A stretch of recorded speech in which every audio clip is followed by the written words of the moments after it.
pengenalan manusia. Kami patahkan dan kami hancurkan dan kami taruh di bawah kaki Kristus.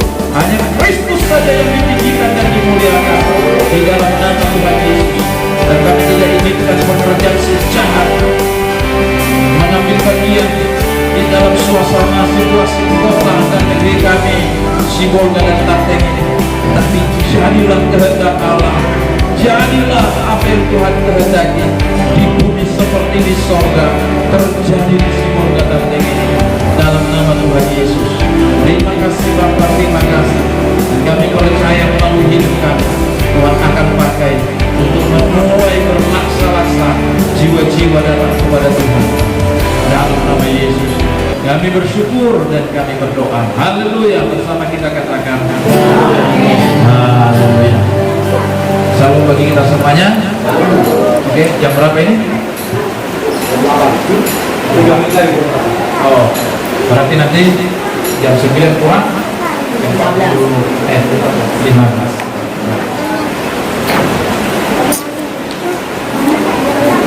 Wih.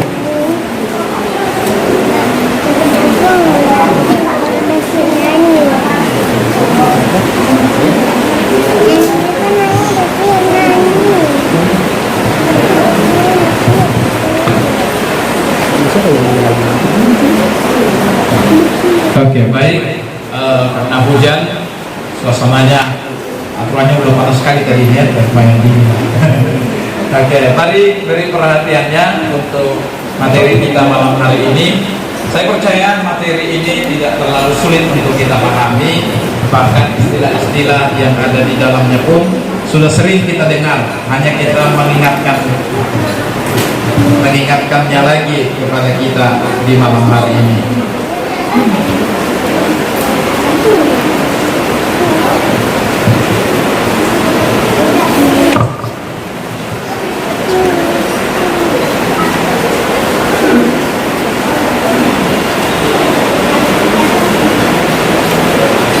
Oke, sama-sama kita baca judulnya 2-3 ya.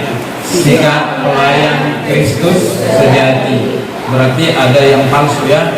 Tapi yang kita bicarakan, yang kita gumuli dan yang kita renungkan dan juga akan kita lakukan dan kerjakan, kita hidupi terus-menerus, yaitu yang sejati. Nah, di dalam dunia apa? Dalam dunia kekristenan, kita seringkali mendengar yang namanya kata pelayan ya, atau hamba Tuhan. Nah,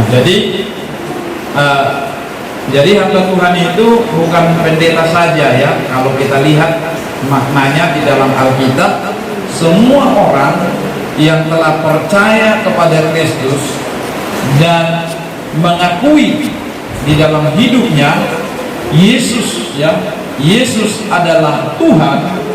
Nah, maka dengan sesungguhnya dia sudah menjadi hamba Tuhan. Amin. Nah, jadi dengan kata lain kita lihat di situ bahwa semua orang yang mengakui Yesus Tuhan, dia adalah hamba Tuhan. Ya, Tuhan, Kurios, penguasa tunggal. Jadi kita siapa? Hambanya.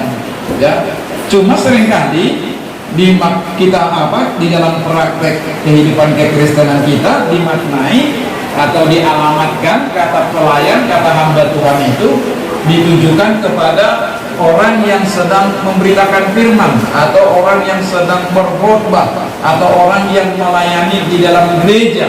Maka sering kita sebut itulah hamba Tuhan. Tapi pada sesungguhnya kita semua orang yang percaya mengakui Yesus adalah Tuhan dalam hidupnya secara pribadi, dia adalah hamba Tuhan. Nah, kata hamba atau pelayan, nah sudah sering ya, kita lihat diakonos, ya, diaken. Dari sini juga kata diakonos, dari sini kata diaken. Artinya seseorang yang melakukan sesuatu perintah dari seorang tuannya.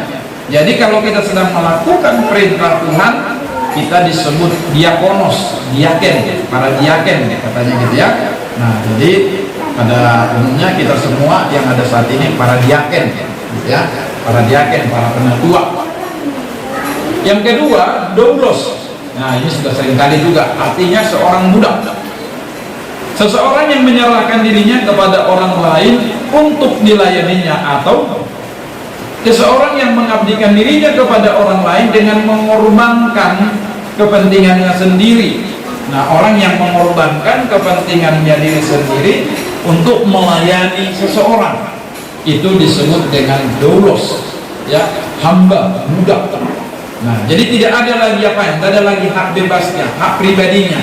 Hak pribadinya sudah diserahkan untuk menyenangkan, untuk menyukakan, melayani daripada Tuhan yang dilayani.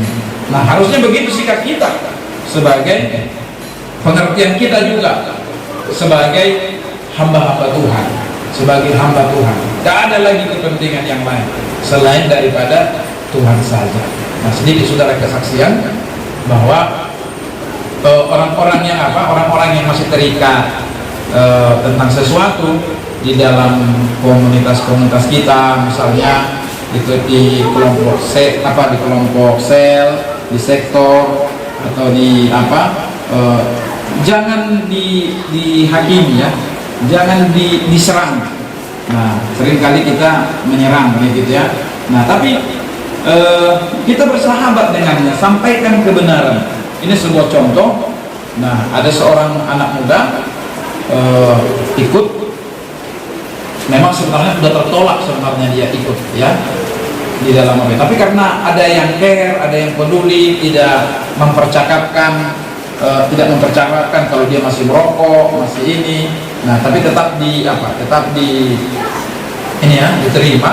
Nah, lalu pada waktu diskusi, ya, Yesus adalah Tuhan, penguasa tunggal di dalam hidup kita, maka di segala-galanya. Jadi sadar, ternyata aku ini belum menjadikan Yesus Tuhan. Nah, maksudnya apa?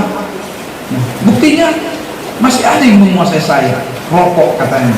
Wah, kalau gitu nggak hamba Tuhan saya ini, bukan milik, belum betul-betul Tuhan dalam hidupku, penguasa dalam hidupku. Jadi, tapi dengan kebenaran ini, wah, sadar saya. Selama ini ada Tuhan yang lain di dalam diriku. Nah, mulai hari ini saya bertekad bantu dalam doa, maka saya tidak akan merokok lagi. Puji Tuhan, mulai hari itu tidak merokok lagi. Nah, jadi yang terpenting di situ adalah kita menyampaikan kebenaran, Injil kita sampaikan. Nah, bukan menghakimi, bukan menjustis. Nah, maka apa yang terjadi? Maka di mana ada kebenaran, di situ ada kemerdekaan. Nah, kebenaran itu yang memerdekakan. Katakan amin. Nah, jadi ke depan, ya, kita akan memang bukan nanti kelamaan, ya, apa yang sedang terjadi sekarang ini itu mau tidak mau pasti akan tinggi, ya, tidak menjadi hal yang tabu lagi seperti LGBT apa semuanya. Nah, artinya kita tidak boleh menolak juga, ya, biar bergabung dengan kita, tapi kita melayaninya dengan Injil. Kita menyampaikan kebenaran kepadanya, bukan menghakiminya. Nah, justru di belakang, harus di belakang Injil itu dulu. Nah, melalui pertemanan, melalui sudah dekat dan percaya, baru masuk Injil. Akhirnya percaya. Nah, kalau duluan dia di depan, wah, dia pemburit, bencong, apa semua, masuk neraka. Wah, ngapain lagi dari sini, orang udah masuk neraka kok, udah pasti kan gitu kan, nggak mau lagi dia. Nah, tapi pasti akan dicap juga kita semua orang. Wah, kalau orang itu biar bencong, biar mata apa katanya, semuanya diterima orang itu. Tunggu dulu. Yesus pun menerima semua orang, tetapi ya bukan berarti kita mempersilahkan mereka melayani, tapi kita sedang memberitakan Injil kepada mereka. Amin. Oke, jadi itu yang kita harus pahami. Nah, seorang pelayan Kristus yang setia adalah setiap kita yang mengabdikan diri kepada Tuhan Yesus dengan cara melakukan perintah-perintahnya melalui penerimaan kita terhadap karya penebusan Kristus di atas kayu salib dan menjadikan Dia Tuhan dan Raja sampai akhir hidup kita. Katakan amin. Nah, jadi kita menjadi seorang yang menjadi pelayan Kristus yang setia itu adalah mengabdikan diri kepada Tuhan. Nah, luar biasa, malam hari ini betul-betul saudara Kopassus, bukan Hansit. Iya kan? Nah, dari tempat yang jauh di mana datang saudara, karena wah, ini murid Kristus. Ya, bukan lagi fans. Iya kan? Tapi sudah pengikut Kristus. Amin. Kalau pensi itu kan apa nih itu? Lagi enak, lagi apa? Ikut dong. Iya kan? Itu fans. Simpatisan, simpatisan teman. Tapi kalau dia menjadi apa? Menjadi murid Kristus, mau hujan mau apa mau punya nilai militan. Amin saudara. Nah, itu yang harus kita miliki. Lihat itu jiwa-jiwa murid-murid itu semuanya. Mati kata Tuhan, siap mati saudara. Bayangkan itu, kalau kita lihat itu, ya Petrus, kau disalib. Katanya, saya ini murid Kristus. Dia ingat saya pernah gagal. Kalau Yesus disalibkan begini, aku tidak layak begitu katanya. Harus terbalik. Itu luar biasa. Nah, bagaimana dengan kita? Siap untuk itu semuanya? Amin. Luar biasa saudara. Nah, orang yang mengabdikan dirinya kepada Tuhan, setia sampai akhir. Jangan pemberitaan kita setia sampai akhir, tapi sedikit masalah lari, sedikit masalah problem, ya. Nah, jadi jangan seperti itu. Biar kita semua menjadi orang-orang yang yang mengalami kehidupan yang setia di hadapan Tuhan. Amin saudara. Nah, itu yang menjadi kerinduan kita. Nah, jadi harus kita pahami itu ya. Oke, kita teruskan. Nah, ada 4 saudaraku di dalam buku kita, ya, ada 4 sikap daripada seorang pelayan Kristus. Ya, nanti ada yang menjadi penekanan saya karena ini yang akan saya dorong, kita kerjakan terus-menerus di gereja kita ini untuk ke depan. Bahkan saya pun akan turun ke situ. Nah, kayak saya lihat banyak waktu kita, saya secara pribadi banyak waktu, kadang ada yang kosong, gitu ya. Emang harus ada waktu pribadi juga, seperti memancing, refreshing, saya itu ya. Nah, supaya jangan terus itu kan. Nah, jadi supaya kita isi. Nah, karena saya melihat begini. Nah, nanti kita lihat persoalannya. Kalau kita hanya nyaman-nyaman begitu, nanti kita akan akan timbul masalah. Ya, kalau kita hanya fokus kepada memperbaiki hubungan terus-menerus, kita akan ribut. Nah, karena biasanya manusia itu suka yang namanya tantangan. Ya, apa kesukaan manusia? Tantangan. Lihat orang-orang yang memanjat gunung tinggi, yang naik mau menantang maut semuanya itu bukan orang yang kurang kerjaan itu. Orang-orang yang kaya, orang-orang yang hebat. Tapi kenapa suka mereka petualang gitu, bahkan mau mempertaruhkan nyawa karena mereka suka petualangan-petualangan yang baru, suka tantangan-tantangan yang hebat. Maka manusia juga gitu, kalau udah nyaman-nyaman semuanya, akhirnya mereka perang. Nah, jadi jangan sampai kita nyaman-nyaman terus, sibuk kita hanya membina hubungan terus, akhirnya kita nanti lama-lama kita akan jadi ribut, ya kan? Nah, tadinya saudara nggak kritik kalau saya mau berpakaian gimana pun, tapi lama-lama dia teman-teman pakai celana lepis sekarang ya, celana lepis. Ya udah pulang 14 tahun. Kemarin serius itu Pak Rito, terus dibilangin, Bapak sudah 14 tahun lagi Bapak. Nah, saya di dalam pikirannya, masa pendeta kok pakai celana begini gitu. Aku bilang ini, coba kepegang dulu, harus ini. Modelnya yang begitu, tidak juga saudara. Nah, ada yang seperti itu kan. Nah, jadi lama-lama akan ke situ arahnya. Aku udah lihat terus-terusan ganti kacamata Pak berkat ini katanya. Kalau banyak uangnya dibagilah, kan gitu kan? Akhirnya ribut di situ. Makanya jangan terlalu sibuk kita terus-menerus membina hubungan. Nah, harus ada sasaran-sasaran berikutnya, tantangan-tantangan baru yang harus kita hadapi supaya kita terus mengalami kemajuan. Nah, yang pertama, selalu berjaga-jaga. Sama-sama kita katakan, selalu berjaga-jaga. Nah, dalam Lukas 12 ayat 35 sampai 47 ini kita lihat sebuah perumpamaan di mana seorang tuan yaitu pergi ya, mempercayakan segala apa yang dia punya dan seluruh hamba-hambanya kepada seorang pemimpin. Daripada hambanya dia, tapi dia pemimpin, penanggung jawab daripada hamba-hamba yang lain. Nah, apa yang Tuhan Yesus ajarkan di sini, yaitu sikap seorang pelayan atau hamba yang benar adalah selalu berjaga-jaga, menantikan apa? Kepulangan tuannya.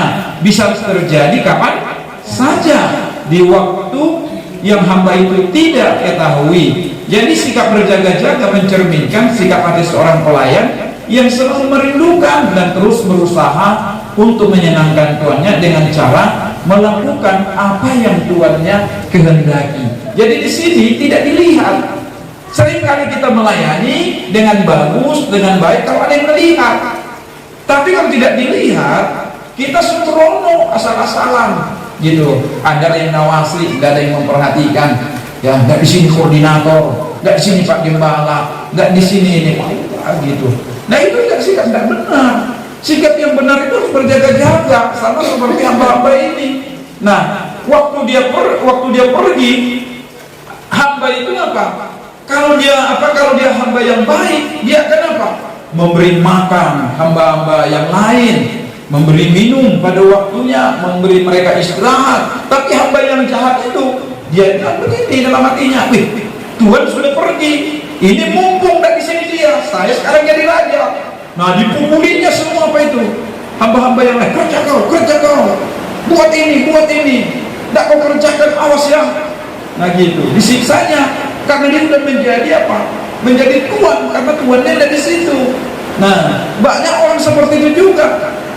Maka itu sebabnya Rasul Petrus dalam 1 Petrus 5 ayat yang ke-8 itu dia katakan, gembalakanlah kawanan domba-domba Allah, bukan dengan apa? Bukan dengan paksa, tapi dengan sukarela, bukan untuk mengambil keuntungan, tapi memberi keteladanan.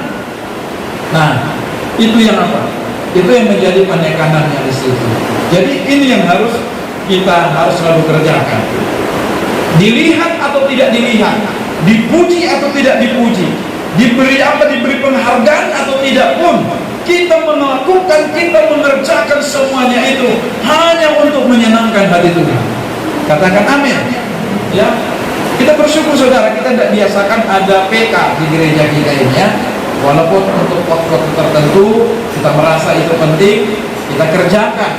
Ya, tapi ada beberapa ya pada umumnya gereja-gereja yang lain ada yang sama sekali ya melayani karena uang, harus ada itu. Nah, tapi ada yang lebih parah lagi. Apa? Pendetanya sama sekali tidak menghargai orang-orang yang melayani. Ya justru dia bilang begini, sis katanya, kuliah perpuluhan belum masuk nih, katanya gitu. Cuman nih, hati-hati loh, ingat Maliaki 3 ayat 10. Apa katanya di situ? Terpuruk. Nah, terputut. Nah, dia bilang gitu saudara. Nah, tapi berjaga-jaga, selalu mengerjakan, selalu melakukan segala sesuatu, mau dilihat atau tidak dilihat, mau dipuji atau tidak dipuji, mau dihargai atau tidak, itu semuanya tergantung kepada Tuhan. Karena kalau dia datang, kita merindukan, dia berkata kepada kita, baik kali pekerjaanmu, masuklah ke dalam kerajaan Tuhanmu dan sabar selama. Itu yang kita rindukan saudara. Amin. Amin saudara. Nah, jadi jangan ada motivasi yang lain. Ada motivasi kita yang lain selain daripada berusaha untuk menyenangkan hati Tuhan. Sebagai wujud daripada syukur kita atas pengorbanannya di atas kayu salib yang menyelamatkan kita, kita melakukan yang terbaik. Nanti kalau sudah terasa hujannya ditutup aja ya. Kalau serta biasanya terasa. Oke, kita teruskan supaya kita ada diskusi. Ingatkan nanti ya, 15 menit lagi atau apa ya. Oke, ini penekanan saya, penekanan kita malam hari ini. Yang kedua adalah setia dalam perkara kecil. Seringkali orang mengukur besar kecilnya pelayanan dari jumlah upah yang diterima. atau dari luasnya ruang lingkup pelayanan itu. Padahal tidak demikian. Tuhan Yesus mengukur dari sikap apa? Hati, kesetiaan dan kesungguhan kita yang terlihat dari cara kita mengelola setiap hal yang telah Dia percayakan kepada kita. Setia dalam perkara kecil, sama-sama 2, 3 ya. Setia dalam perkara yang kecil, harus setia. Kalau kita tidak setia dalam perkara yang kecil, Tuhan tidak mempercayakan perkara yang besar. Di sini orang gagal, orang selalu ingin cepat besar. Siapa tidak kepengen ya? Ya, selalu orang kepengen mau besar, fasilitas yang hebat dan lain sebagainya. Jangan sampai ada di antara kita berkata seperti ini ya. Dia bilang gini, aduh sedikit kali jemaatnya, tidak ada hadirat Tuhan, katanya pede. Bukan piring nanti orang-orang yang mengunjung ya. Yang menentukan hadirat Tuhan itu bukan ukuran orang banyak, bukan masalah fasilitas. Ini harus kita koreksi juga ini. Musik kita makin bagus, suaranya, wih. Tapi gimana dengan apa pekerjaan Roh Kudus? Bagaimana dengan apa yang kita alami? Coba kita evaluasi, apakah kita masih mengandalkan Tuhan atau tidak? Atau sudah mengandalkan alat-alat kita? Atau sudah mengandalkan apa keterampilan, kecakapan kita? Sudah kurang kita untuk mencari, menghadirkan Tuhan, haus dan lapar akan Tuhan. Jangan jadi hadiratnya apa? Cahaya lampu. Jangan apa hadiratnya baru terasa oleh karena apa? Gemerlapnya apa? Suasana tempat. Jangan sampai apa? Orang nanti apa? Berpikir, waduh hadirat Tuhan katanya. Karena bukan hadirat Tuhan sebenarnya, tapi karena suara musiknya agak apa? Agak di apa namanya itu? Apa itu Pak? Merinding. Iya, dibikin merinding. Gitu. Dulu saya pun tertarik dengan begitu-begitu saudaraku. Tapi dengan saya mendengar khotbah-khotbah, saya perhatikan dimainkan dengan cara-cara apa ya? Permainan-permainan apa itu? Permainan song, terus musik yang mengiringinya. Dan saya dengarkan, saya pulang saya dengarkan apa yang disampaikan. Kadang-kadang tidak ada nilai rohaninya yang disampaikan. Tapi orang apa? Orang tepuk tangan, orang seperti histeris. Wah, bahaya ini kayak gini-gini. Bisa-bisa apa? Tertipu kita. Kita bilang hadirat Tuhan dan lain sebagainya. Tapi karena sudah dia apa? Terbawa apa? Terbawa batin, terbawa perasaan dan jiwa kepada hal yang seperti itu. Nah, kita harus mencek ulang lagi segala sesuatu yang sedang terjadi ini. Coba kita lihat hamba-hamba Tuhan yang kita anggap apa yang besar lah. Kita lihat yang datangnya dari Amerika, dari Eropa, yang pernah dapat sampai buku-bukunya pun kita beli, kasetnya, video-videonya, semua apa. Tapi coba lihat bagaimana akhir daripada hidup orang ini. Skandalnya jatuh dalam perzinahan, cerai. Ada yang sampai apa itu? Homoseks dan lain sebagainya. Nah, itu harus hati-hati kita dalam hal seperti itu. Memang hari-hari ini betul itu ayat firman Tuhan katakan di Timotius itu ya, 2 Timotius itu, bahwa pada akhir zaman orang tidak suka lagi kepada kebenaran, tapi suka kepada apa? Pengajaran-pengajaran yang menyenangkan telinga. Betul. Nanti saudara kurenungkan juga perkataannya Pak Singkat tambah, dia bilang begini, berarti suatu hari kelak tidak akan ada orang lagi yang mendengarkan khotbah saya. Karena kenapa? Orang akan, kalau ada uang, orang akan apa? Akan mendatangkan pengkhotbah yang bisa menyenangkan telinganya. Wah, yang bisa bikin tepuk tangan, yang memberi motivasi dan lain sebagainya. Nah, apalagi dengan apa ini? Dengan hebatnya sekarang apa ini? Pandemi Covid ini. Ya kan? Luar biasa ini. Di sini pukulan telak ini bagi kita. Nah, kita tidak apa ya, saya tidak anti ya dengan orang yang berkarunia, berkhotbah luar biasa. Kita kasih jempol untuk itu, karena karunianya itu. Nah, tapi masalahnya dengan kita sekarang ini, wah, kan dia tuh kolap semua gereja-gereja itu akhirnya. Kenapa bisa seperti itu? Tapi ganti akhir zaman. Kan bisa aja suatu hari kelak begitu. Kalau banyak uangnya Pak Hobi ini bisa terus Pak cuma yang ini yang khotbah katanya itu aja terus. Iya kan? Pak sekali pendeta Amerika lah dulu. Kan bisa.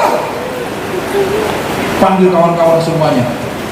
Ada hamba Tuhan yang luar biasa datang, ya kan? Ya pendeta ini tidak laku lagi.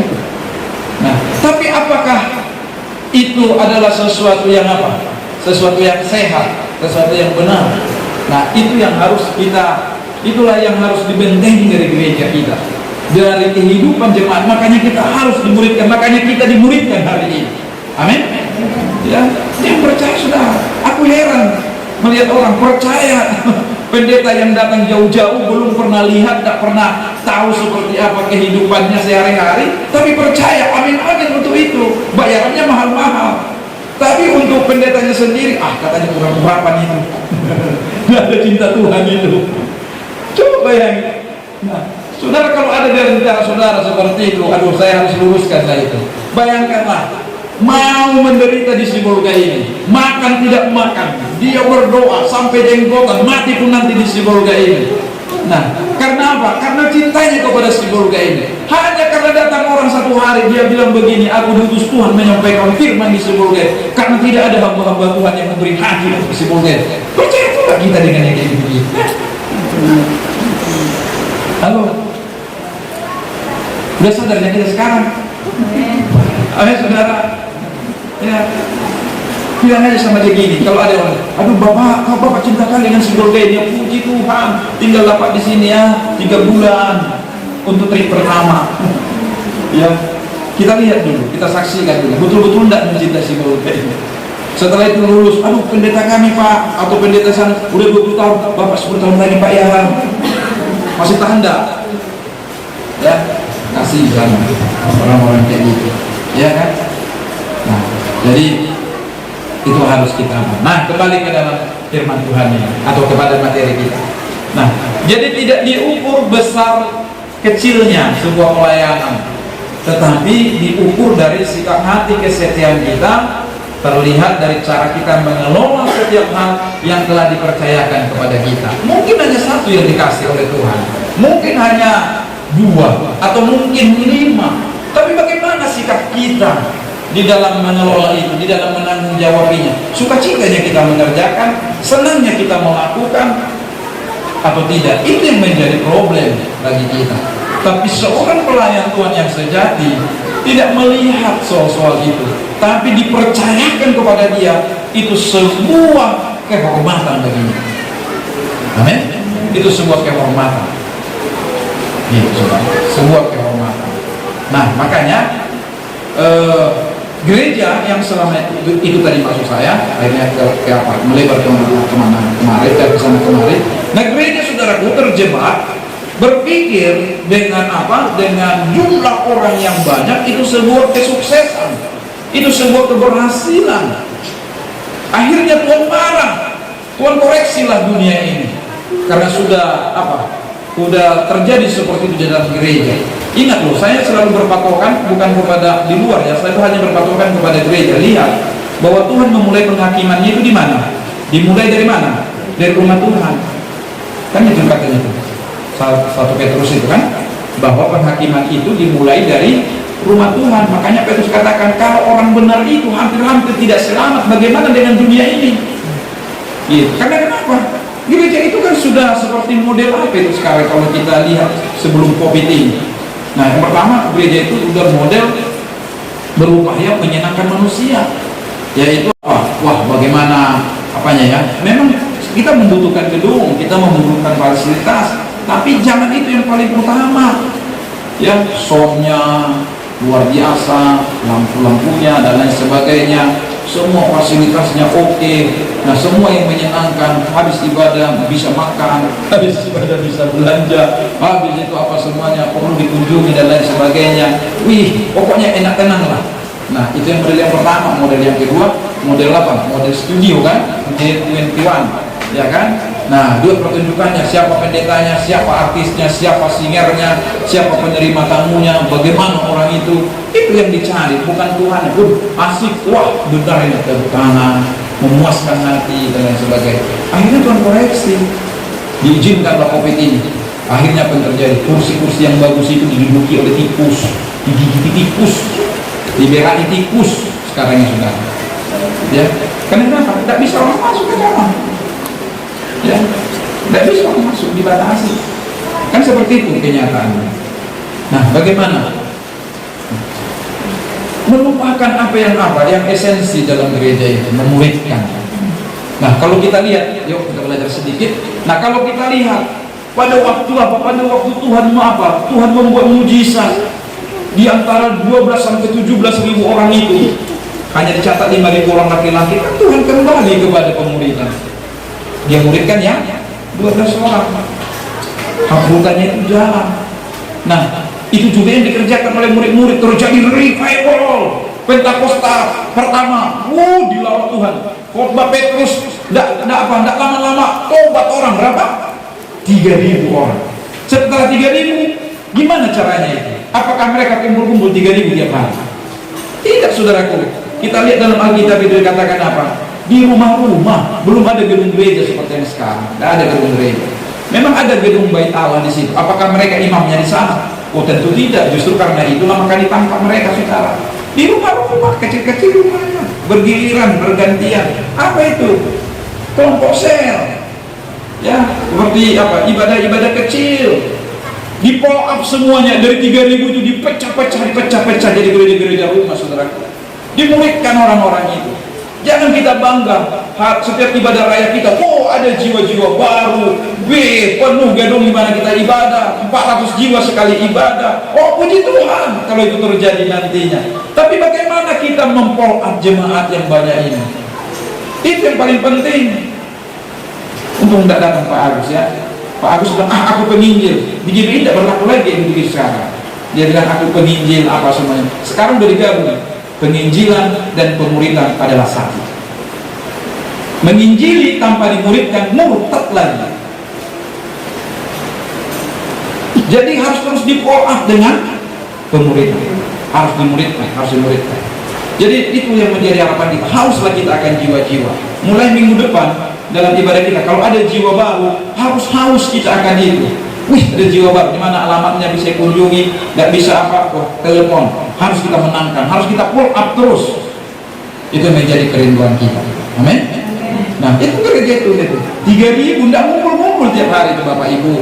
Ya seperti bayangan kita, nah kali ya ibadahnya 3.000, hanya sekali tok itu 3.000 terjadi. Tapi gereja rumah itu, kelompok-kelompok sel dari rumah ke rumah itu terus dibagi-bagi, bergilir-gilir. Seperti itu yang terjadi. Akhirnya tambah jadi 5.000. Nah, jadi cara yang tercepat hari ini untuk kita bisa memenangkan jiwa itu melalui kelompok sel, melalui ibadah-ibadah sektor kita itu. Amin, saudara. Nah, melalui ibadah apa? Ibadah sektor. Jadi ibadah sektor itu lebih gemukan juga, saudara. Nah, jadi itu kan 24 orang. Paling sedikit mungkin sektor, berapa biasanya Bu? 15 orang. Nah, itu udah banyak kali tuh. Itu udah termasuk anak-anak Pak? Iya, termasuk anak. Berarti selama ini dibuat jumlahnya banyak. Ketahuan kan? Nah, takut dipecah ini kayaknya. Ya kan? Nah, jadi itu jumlahnya banyak itu. Nah, minimal apa? Maksimal itu 12. Nah, nanti persoalannya kita pecah itu semuanya. Ya, makanya kita lewatkan tahun ini, tahun depan kita akan pecah. Lihat ini. Dulu ya coba kita apa? Sedikit dulu. Berapa menit lagi saya? 20. 15. Kau cepat-cepat aja. Oke, sedikit aja supaya kita membuka membuka wacana kita. Lihat. Waktu kita buat KTM pertama kali dulu, sebelum ibadah sektor, berapa banyak yang hadir? Ini kan nggak semua yang hadir, betul dah? Ya Pak saya kan? Ini kita yang hadir kan? Jemaat tidak pernah yang hadir. Setelah kita bagi, nah apa yang terjadi? Nah tambahlah orang-orang itu kan? Itu pun belum semua hadir. Karena kenapa? Udahlah nanti tunggu di dekat rumahku lah supaya aku datang. Alasannya jauh tempatnya dan lain sebagainya, terlalu berjarak. Nah, jadi gimana caranya itu? Ke depan kita akan buat. Nah, kita harus semua yang ada di sini siap menjadi apa? Gembala-gembala sel yang baru. Amin. Nah, cobalah kita aja di sini. Kami pendeta ada 2 di sini. Di sini Pak berkat saya di sini. Tidak ada pun orang yang mau datang. Harusnya rumah di sini Pak Gembala maunya. Tidak ada itu. Gitu. Nah, makanya gimana cara kita mensiasati kalau kita terus biarkan begitu? Nah, kita seperti ini dalam perkara itu Tuhan kasih kita jiwa-jiwa berkomitmen jadi jemaat, tapi kita tidak mau memuridkan. Tidak kita muridkan mereka melalui apa? Melalui penembalaan. Tuhan marah begitu kita nanti. Jadi gimana caranya? Kita kecil aja. Melalui kelompok hafalta, bisa melalui keluarga, memuridkan keluarga, atau keluarga memuridkan orang lain. Ya, seperti itu yang harus kita kerjakan. Nah, saya percaya contoh ini ya, langsung kita pecah aja. Kita luas juga wilayahnya inangnya, dari Batu City terus sampai ke Santura ya. Nah, hanya untuk mencari supaya ada orang hadir kan. Nah, supaya orang itu dapat giliran. Nah, coba kalau kita percaya, kita bikin jadi 3. Di sana Pak Berkat, semua yang di atas itu punya orang Pak Berkat itu. Nah, dari sini sampai ke sini, nah, dari oh ya, boleh lagi satu ya. Nah, wilayahnya Pak Abed semua sini, yang di sana wilayah A3. Nah, jadi tak mungkin kita hanya ibadah kan? Kan tidak mungkin kita hanya ibadah. Kita ibadah. Nah, pasti kita bilang gitu. Halo, di mana? Di sini Pak. Udah dijemput ya. Karena tidak ada orang yang mau ibadah kan? Jadi kita bergairah. Nah, pertama-tama dijemput, dipaksa dan lain sebagainya. Nah, lama-lama nanti apa? Jadi indah. Nah, itulah yang harus kita kerjakan. Nah, kalau sudah sudah mulai bertambah, nah udah dipersiapkan. Apa yang kita kerjakan dalam kelompok sel ini? Nah, harus kita ubah. Di situ bukan berkhotbah. Boleh menyampaikan apa? Boleh menyampaikan apa yang perlu didiskusikan atau poin tertentu disampaikan dalam itu diskusi. Ya, saling mendoakan dan juga di situ mempersiapkan, memuridkan itu. Mempersiapkan pemimpin-pemimpin yang baru, ya, pengkaderan yang tidak pernah, minimal yang paling penting kali di dalam situ, yang paling harus dikerjakan, harus bisa setiap orang yang hadir dalam ibadah kelompok sel kita itu harus bisa berdoa. Apa yang menjadi tujuan kita? Paling kecil harus bisa berdoa. Ya, gimana caranya? Ya dia carilah. Kan gitu, banyak orang berdoa tapi tidak tahu dia cara gimana, dia cari. Saya hanya tahunya begini, tidak apa seperti ini. Karena kenapa? Kalau di gereja kan dia hanya melihat melihat yang sempurna, berbahasa roh lagi, kadang-kadang pakai bahasa Inggris, didoakan, dia di Indonesia tapi didoakan Amerika, luar biasa hebat kali pendeta kami kan gitu. Apa salah itu? Tidak. Nah, tentu aku tidak bisa berdoa seperti itu. Nah, yang kita maksud bukan begitu. Apa yang kau bisa doakan aja. Seperti apa yang kau pahami, itu kerjakan dengan Tuhan. Nah, seperti itulah harapan-harapan kita. Setia dalam perkara kecil. Amin. Apa hanya 3-nya jemaatnya? Makin sedikit jemaatnya, makin berkualitas. Justru makin banyak itu makin makin tidak bisa kita tahu isi hatinya. Kenapa? Di dalam perkara yang kecil itu, saudara, kita bisa mengukur iman jemaat itu. Ya, mengukur iman jemaat itu. Saya kalau tidak ikut saya di ibadah sektor 1, sektor berapanya Pak Las ya? Sektor 2, tidak akan pernah saya tahu kalau ada jemaat yang berkekurangan di sini. Nah, tapi lewat ada yang berkekurangan, saya melihat ada ukuran iman. Bahwa sudah ada yang bertumbuh di dalam kekurangan pun mampu menolong orang yang berkekurangan. Waduh, luar biasa. Tuhan terima kasih sudah bertumbuh orang. Di mana bisa kita lihat? Di perkara-perkara yang kecil. Dan ingat, gereja kita ini ada juga dari kelompok kecil. Beda dengan gereja orang lain. Gereja yang lain ada mungkin karena pecah, karena sakit hati. Beda kalau kita GBI Merah. Jadi karena kelompok kecil, yaitu Epamelanya ini dimekarkan. Makanya itu harapan saya. Masih ingat lagi kepada Pak Hombing. Nah, tak apa-apa, gimana dimotivasi kita bikin ini, kita bikin 2 keliling di sektor kita. Oh, puji Tuhan, gimana bisa dapat gembala ikut? Siapa yang tidak mendukung seperti itu? Ya kan? Kita 2 keliling, Pak, ini ada keluarga jemaat, bisa tidak kami kunjungi? Boleh. Gimana Pak? Tidak ada ini, bisa tidak bawa beras? Boleh, ambil. Ya kan? Seperti itu. Kan kita punya dana 500.000 tiap bulan, dana diakonia kita. Kenapa tidak kita manfaatkan itu untuk memenangkan jiwa?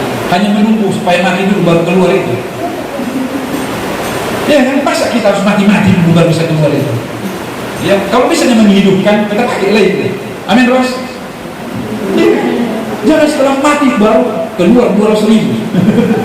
Kenapa untuk orang hidup kita tidak bisa apa? Kita buat itu keluar. Ingat itu, sama-sama dulu kita, dana diakonia bukan hanya untuk orang mati. Ya, tapi kalau bisa menghidupkan saudara, amin. Ya sudah sakit apa semua, kan tidak ada makan lagi, tidak apa-apa lah, pakailah dana diakonia itu. Telepon aja saya, Pak, kayak gini-gini keadaannya, kami udah berupaya tapi kurang kemampuan. Gimana? Bisa pakai dana diakonia? Oke, minta aja ke sana. Atau tidak bom dulu ke warung Pak Erikson, hari Minggu dihitung. Penting terjadi pertolongan. Harus seperti itu yang kita kerjakan. Amin Bapak Ibu. Nah, itu baru pelayanan yang luar biasa. Jangan menunggu-nunggu. Nah, Bapak Ibu yang sudah berbuat apa semuanya kan tidak lama-lama kan tidak tahan juga kantongnya kan? Iya kan? Gimana kan? Tidak tahan juga kantong kita kalau terus keluar kan? Sementara ada dana kita untuk itu, diperuntukkan untuk itu. Nah, itulah yang kita kerjakan. Setia dalam perkara kecil. Amin saudara? Habis juga? Oke. 5 menit lagi, 8 menit lagi. Ya. 3 menit lagi kita pada 8 lagi. Ya. Nah, jadi harus kita ingat, harus setia di situ. Ini sasaran kita untuk ke depan. Amin. Nah, setia dalam perkara kecil. Perkara-perkara kecil lah yang kita kerjakan, tapi berdampak besar. Nah, tidak zaman lagi itu. Saya percaya saudara, nanti akan menyesal orang-orang, akan menyesal orang-orang yang membuat apa? Ya, menyewa tempat besar-besar, buat ini, mengharapkan orang datang. Tidak zaman itu. Lihatlah, GBI sudah sangat apa? Saya lihat GBI sangat menangkap visi Tuhan di dalam COVID-19 ini. Langsung Langsung penginjilan dari pemerintah. Itu terus diapain? Dan semua gereja menangkap itu. Kalau ada gereja tidak menangkapnya ini lagi, waduh, akhirnya akan ketinggalan. Nanti akan kecewa dia. Gitu, akan kecewa. Percayalah Bapak Ibu. Ya.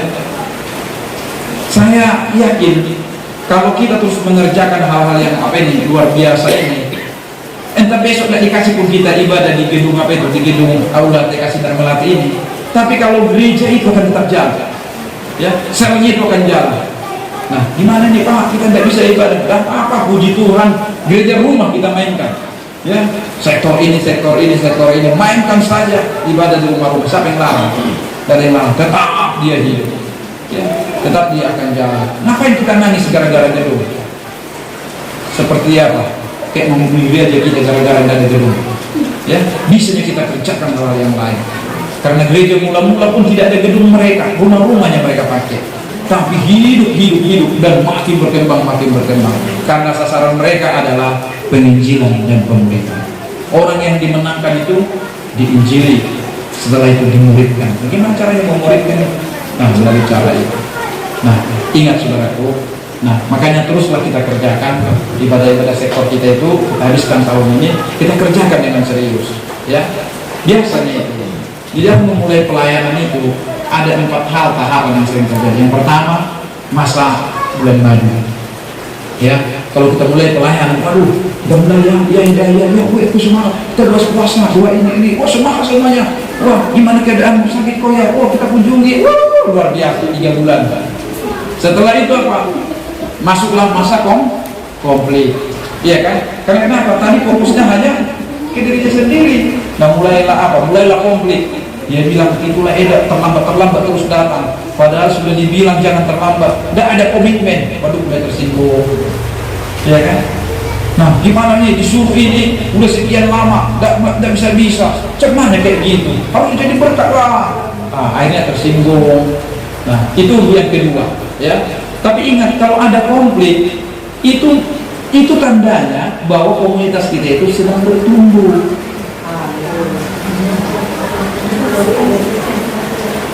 Kalau terjadi konflik dalam pelayanan itu tandanya pelayanan itu sedang bertumbuh. Karena pertumbuhan itu selalu ada proses. Ya, coba seperti Cina kita, udah berapa kali ibu ganti sepatunya? Iya kan? Pertama segini, kan pertumbuhan. Nah, dibilang itu ya? Oh, ini coba contoh, iya kan? Nah, makin besar lagi nanti dia ganti. Nah, berubah. Tapi itu baik. Masa anak kita terus seperti itu terus? Nah, jadi seperti itu juga di dalam pelayanan kita itu, dalam komunitas kita itu, dalam pelayanan yang sedang kita kerjakan. Kalau tidak ada konflik berarti tidak bertumbuh. Nah, cuma kita harus ingat ada konflik yang sehat, ada konflik yang tidak sehat. Nah, konflik yang sehat itu gimana? Kita rendah hati. Pada waktu terjadi permasalahan itu, pelajaran apa yang kita dapat dari situ? Ya, gimana ya ego saya sini? Saya menunjukkan saya benar atau saya apa? Mengalah, rendah hati, dan mau menerima keadaan itu gimana? Itu menjadi barometer bagi diri kita. Nah, amin saudara. Nah, saya pun tidak tahu kalau saya berbuat banyak baik atau tidak baik kalau tidak ada orang yang kritik. Nah, justru di mana kita tahu itu? Di kelompok sel itu. Ya, waktu di kelompok sel itu lah kita tahu itu. Akhirnya datang lagi. Dia bilang, katanya, semangat kami yang membawa hari minggu itu. Gini. Tapi tak satu pun aku tahu orang katanya. Bah, kok bisa begitu? Iya, apa bahasanya? Bahasa kuliah. Apa mengerti lah kita ini? SD pun tidak tamat katanya. Oh iya juga ya. Gitu. Satu lagi amal. Paribanku ada marga gitu. Amang bilang pula begitu. Cuma nanya amang ini. Untung tidak datang dia dah. Katanya. Nah, jadi dari itu kita tahu. Karena kenapa? Kelompok saya itu apa? Itu melihat muka dengan muka. Kalau bahkan suka-suka kita nih, tinggal bilang amin. Kan gitu ya, apa yang kita bilang cepat-cepat boleh itu amin. Sudah tidak baik pun kita bilang amin. Iya kan, itu enggak. Nah, jangan dengan orang. Ya, kita bilang kan begitu. Nah, tapi kalau kita kelompok seri kan enggak gitu. Langsung aja itu, enggak lihat dia mama. Ya kan? Ingin kami ngaku apa, tapi enggak tahu aku. Cuman ada caranya. Nah, jadi di kelompok sel kita itu, disitulah pemerintah membapai, melatih, terus mempersiapkan, baru mempraktekkan. Akhirnya nanti apa? Udah kita lihat siap. Nah, kita pindah lagi. Jadi itu harapan saya untuk kita semua. Amin. Nah, jadi kelompok-kelompok sektor-sektor kita itu jangan menganggap wah kita di situ apanya ya, super powernya, nggak apa ini, wah nggak bisa gitu. Apalagi seperti sektor banyak Spiro ini, sektor 2. Nah, dia WL apa? WL bukan lagi, tidak ada tandingannya. Ya, hampir tiap minggu. Jadi nggak begitu. Ya, harus dipersiapkan. WL abadi dia. Apa abadi kan? Bisa disebut lah. Nah, jadi dipersiapkan. Nah, jadi harus diberitahu, harus kita punya target itu. Ya, harus punya target. 1 tahun, 2 tahun, kita harus bilang begini, kita punya target, harus muncul pemimpin-pemimpin baru. Karena kenapa? Saya hanya melayani di sini, ya, saya hanya melayani, mempersiapkan di sini hanya 1 tahun. 1 tahun berikutnya saya akan tinggalkan. Ya, jadi seperti itu. Saya dengan ikut juga nanti akan seperti itu. Kami akan membuka komsel-komsel yang baru. Tapi kita bilang mungkin 2 kali dalam seminggu itu atau 3 kali seminggu itu kita akan masuk itu.